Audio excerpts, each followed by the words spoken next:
In this video, I will be explaining to you and giving examples of Newton's 3 laws of motion. So, let's just start with the first law, because, it's the first. So, right here, it states that an object in motion will stay in motion at the same speed, in the same direction, and an object that's at rest will stay at rest unless an unbalanced force acts on it. Now, at castles and coasters, there's this ride called the magic carpet. It spins around and around in a circle like the direction of my mouse. Just around and around until an unbalanced force, which is caused by the people running it, cause it to turn the other way around. So, if we're watching it here, it's starting up, it's going in one direction. The only unbalanced force on it right now is the thing that's actually the force that's pushing it in that direction.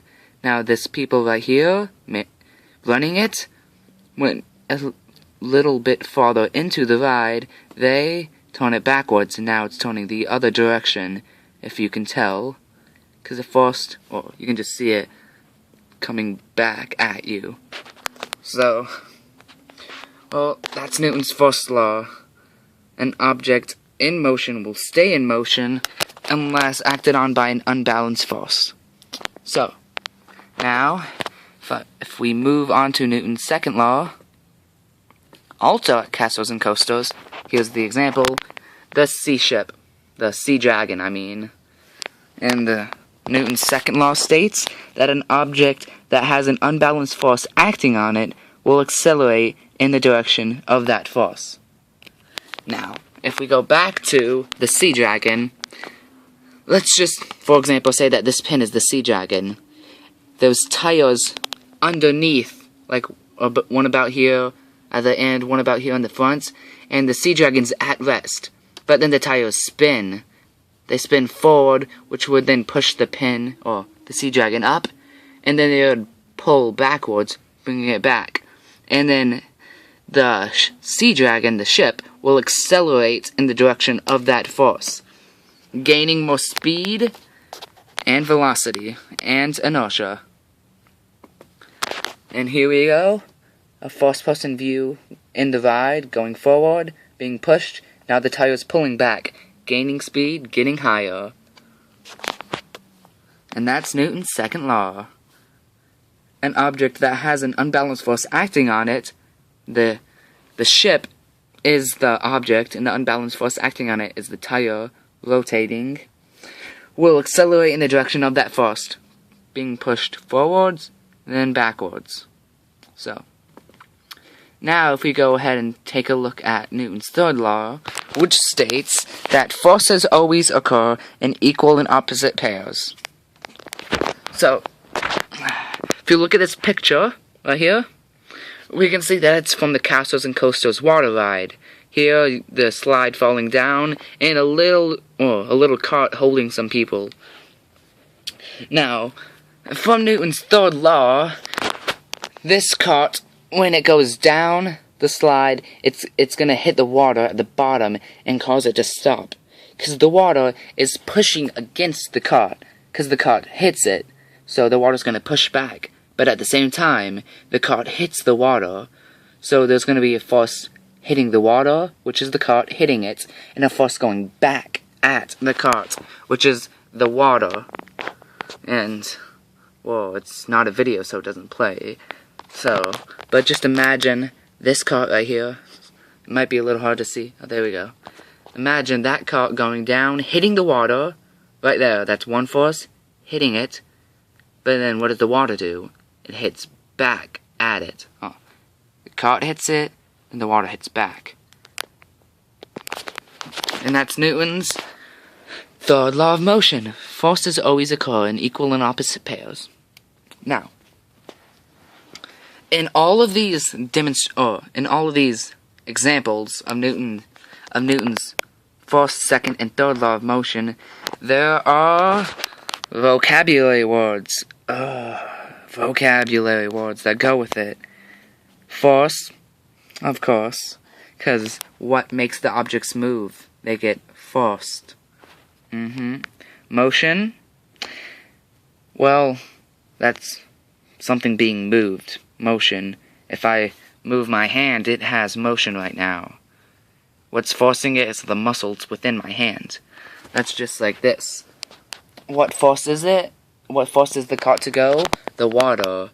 What's in motion? The cart. Now, velocity. That is speed and direction. So right here, the velocity of this log cart thing, well, its speed, it's gaining, and its direction is down. So it would be gaining velocity, because it's gaining speed and direction. Now, the next one on this list of vocabulary words is speed. How fast something goes. So we can tell that this pen has no speed, but my finger has speed because it's moving. So my finger and hand will have more speed than this pen. And if I were to move it, it's not going that fast. Now it is. Speed. It's how fast something goes. Acceleration is something like this pen. I'll use this again. This pen right now has no acceleration because it's not changing direction or speed. Right here. Boom. It just accelerated because it changed direction from a standstill to going right. Or this side going right. And it gained speed by moving from 0 to, I don't know, maybe 5, 10, or no, maybe like 0.3 miles per hour. I don't know. Well, it gained speed. But the friction that caused the pen to move, well, friction's like everywhere. Like on this surface, the pen stops if I just, it's gonna eventually stop if I push it. Oh. Well, if I push it, it stops. Why does it stop? Well, it was also because of this little thing on top, but it was also because of the laptop that it's on. Because when it's being pushed, when I push it, the force is slowed down because the laptop, right, the surface of the laptop is rubbing against the pen, which is the friction, causing the pen to slow down. Now, the inertia. Inertia is the resistance of an object to changes in its motion. So, the bigger an object, the bigger inertia, because it takes more force or more motion to change that object. So, smaller object, less inertia, because it takes less push or pull to make it move. While a bigger object, like this laptop, it has more inertia, because it takes a bigger push or a bigger pull to make it move. Now, gravity. The second last one here. Gravity. Well, gravity can make things move. It's pulling down on them. Like this cart. Sorry for the glare, but this cart right here, gravity pulls it down. Gravity causes it to change motion from a standstill to gaining speed going down this slide. And its direction, well, it's down. Because the sky's up there, ground's down here, and it's going towards the ground, so its direction would be going down. So, just a little recap on this Newton's laws of motion. Can be a challenging subject. So, I'll explain it one more time. Newton's first law of motion states that an object in motion will stay in motion with the same speed and same direction, and an object at rest will stay at rest unless acted on by an unbalanced force. So, I'm just going to use this pen again, right here. It's in motion, so it's going to stay in motion. There's no unbalanced force acting on it. But if I use my finger as an unbalanced force, it changed motion. And if I continually do that, And if I keep my finger at a constant speed and direction, it's going to stay in motion at the same speed and direction. But if I don't do anything, it's just going to stay in motion because there's no unbalanced force. Unlike my hand, now there is an unbalanced force acting on it, so it will move. Okay, so now if we move on to Newton's second law of motion, which states that an object that has an unbalanced force acting on it, like my finger did to the pin, moving it, that it will accelerate in the direction of that force. So, just to make that simpler, if an object is being hit or moved by something else, it's going to accelerate or move in that direction. So if I flick this pin this way, it's going to move that way if I have enough force to move the pin. Right there, Newton's second law of motion.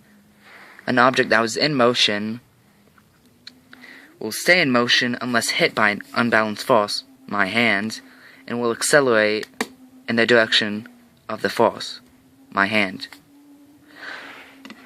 So, hope that made it clearer. Now, the last law, Newton's third law. Forces always occur in equal and opposite pairs. I'll use this pin, because it can be used for a lot of things. But, this pin, if I flick this pin, like that, or flick it, the pin accelerated in that direction. I'll call it north, just for clarification. But, I flicked it north. And what you might not notice is that when I flicked it, well, I can feel it, but my hand, my finger, hurt a little bit. That's because the pin flicked me back. Because when I hit it, I caused motion to the pin, hurting it a little bit, but it doesn't feel, and pushing it. But it also pushed me back. That's why, if I were to push my dog, that I would be pushed back a little bit. Because it's like a bigger force. So if I was to push him, see right there, my hand pushed back a little bit. Sorry, Chewy. So, that pretty much covers it. Newton's 3 laws of motion. An object in motion will stay in motion unless acted on by an unbalanced force. An object that has an unbalanced force acting on it will accelerate in that direction. And forces always occur in equal and opposite pairs. So, if you punch someone, you're basically punching your own hand. That's what Newton's third law tells us. So, that's basically it. Newton's first, second, and third law. Hope that clears anything up for you guys.